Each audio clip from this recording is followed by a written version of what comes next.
yang cahayanya pada pagi hari ini meliputi kita semua. Para hadirin, kelak di hari kiamat, seorang mukmin yang soleh dari umat Muhammad SAW ketika hendak melewati sirat,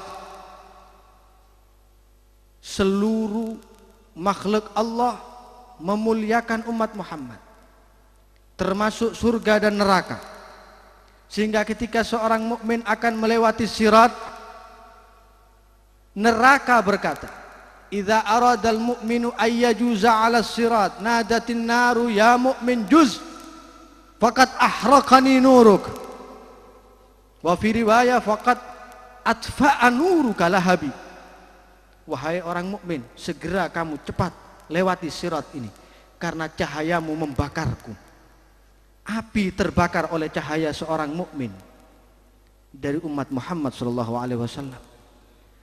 Cahaya itu, nur itu adalah mazharu rahmatillah, sedangkan api adalah mazharu ghadabillah. Cahaya adalah gambaran daripada rahmat Allah, dan api neraka adalah gambaran daripada murka Allah. Sedang Allah sudah menyatakan, wa rahmati sabaqat ghadabi, rahmat Allah pasti mengalahkan dan mendahulukannya.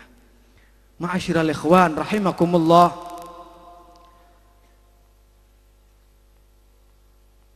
kelak di hari kiamat Allah Subhanahu wa ta'ala memuliakan kita karena kita berada bersama dengan Nabi Muhammad. Hari di mana ketika Allah tidak akan mungkin membuat susah Nabi Muhammad.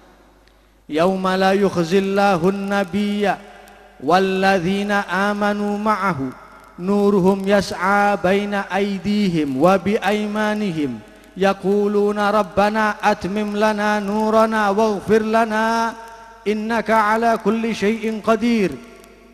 Pada hari ketika Allah tidak akan mungkin menyusahkan nabinya dan tidak akan mungkin menyusahkan orang-orang yang setia mengikutinya dan mengikuti cahaya yang bersamanya.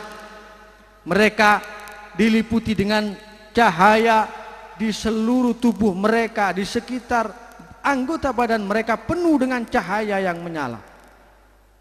Dan mereka selalu bermohon, ya Allah sempurnakan atas kami cahaya kami, ampuni kami ya Rabb.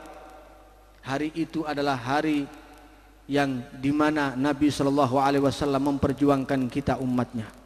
Sampai-sampai beliau meminta hisab umatnya ditanggung oleh beliau. Beliau berkata kepada Allah, ya Rabb ij'al hisabahum alai. Qala lima ya Muhammad? Qala li'alla yaftadhiha bainal umam. Ya Allah, jadikan hisab mereka atasku ya Allah, supaya keburukan umatku tidak diketahui oleh umat-umat yang lain. Allah Subhanahu wa ta'ala berkata, Muhammad, mereka umatmu tapi mereka juga hamba-hambaku. Wa ana arhamu bihim minka, aku lebih rahmat kepada mereka Muhammad. La aja'alu hisabahum ala ghairi hatta la yaftadhiha baina yadaik. Tidak akan aku berikan dan tidak akan aku bebankan hisab mereka kepada siapapun.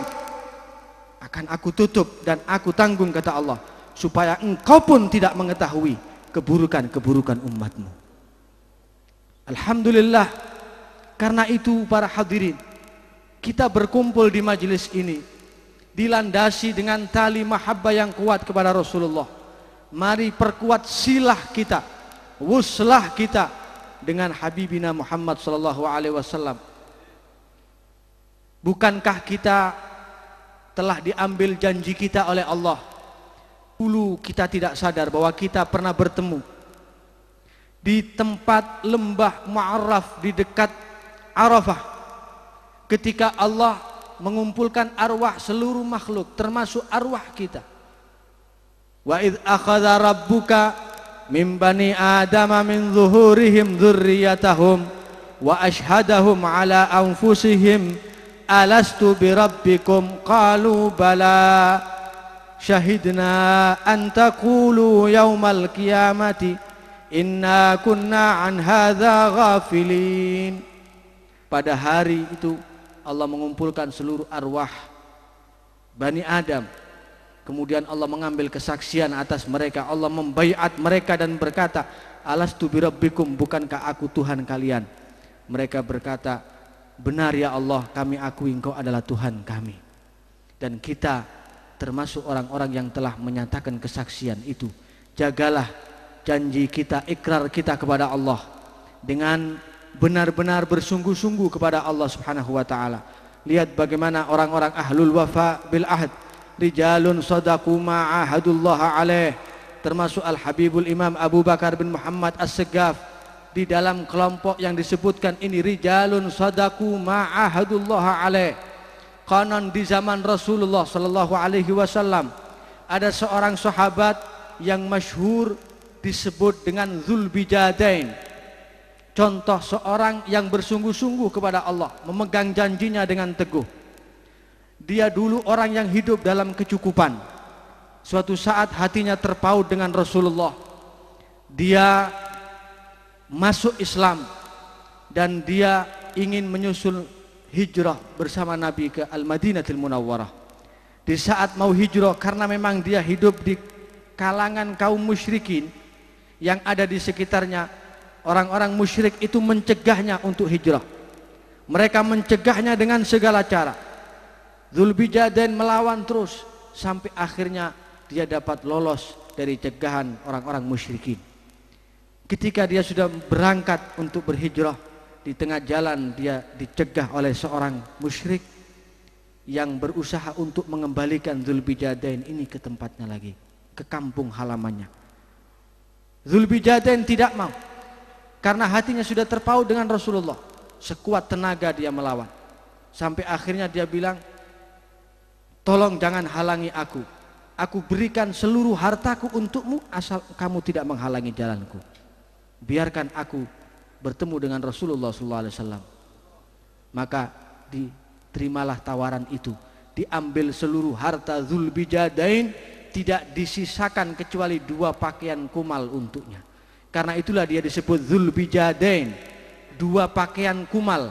Itulah makna Al-Bijadain. Yang dia pakai hanya 1 rida dan 1 pakaian yang sudah kusam. Dan ketika sampai di Madinah, Dzulbijadain melazimi majlis Rasulullah. Begitu sejuk hatinya ketika bersama dengan Rasulullah sallallahu alaihi wasallam. Dia dikenal orang yang ahli zikir. Suatu saat ketika Nabi bersama sahabatnya melewati majlis, terdengar suara Dzulbijadain berzikir dari dalam masjid.